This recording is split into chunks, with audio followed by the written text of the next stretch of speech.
What's up, everybody? What we have here is the Blue Flame pitching machine made by Louisville Slugger. Uh, I get asked about this thing more than any bat that I've ever done a review on. So I'm going to give you my settings, and of course now you know the name of it, and I'll let you know how to work it. I'm going to let you see Dakota work this thing. I think this is the greatest invention ever, so stay tuned. What's up, guys? This is the Blue Flame pitching machine. I'm going to show you how this thing works and what my settings are. All right, Dakota, load it. Load it.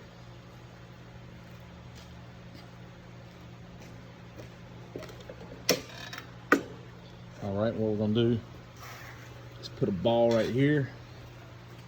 All right, Dakota, pitch that ball. I'm going to show you. Dakota's going to put his foot on the foot pedal. He's got his hand on the handle, and you just pull the handle back. All right, you can step back, Dakota.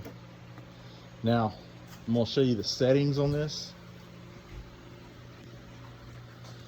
This is your handle setting, and this will raise or lower your pitch, and my setting's on a 4. This is my foot pedal, and my setting's on a 3. Now, this is the hand piece. And this will also raise or lower your pitch, and that's a this is where your ball sets. And it's a 3. Let me load this.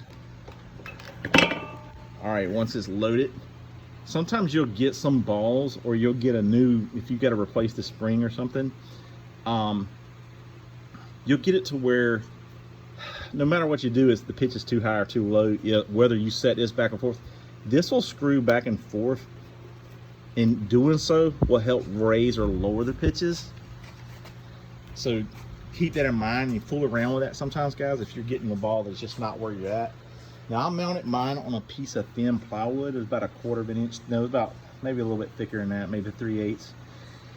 And I just screw some holes in there and get a thinner piece because you have to carry it. But this thing, you saw how violent it is when it shoots the ball off. It'll skip. Now, it has some bolts that you're supposed to, some spikes that are supposed to go through those holes, and you're supposed to knock it in the ground, but it's a pain in the butt. So putting it on a piece of plywood was probably the easiest thing for me to do. Now, I put a marking on the board. So if my son is pitching me inside or outside, once I've got it set up, I'll just say, hey, Dakota, square it up, and he'll know what I'm talking about, and he can square it up to pitch a straighter pitch. And I'll show you how to put the ball on the machine in just a second. But to me, guys, this is the greatest machine that I've ever ever come across. If you got guys that can't pitch, this is the best thing in the world for you. If you can't get your buddies to come pitch, you can get your girlfriend, your wife, your son. One of those dudes on the corner holding a sign, say, hey man, I'll pay you $10 to come here and pitch balls to me. So try that.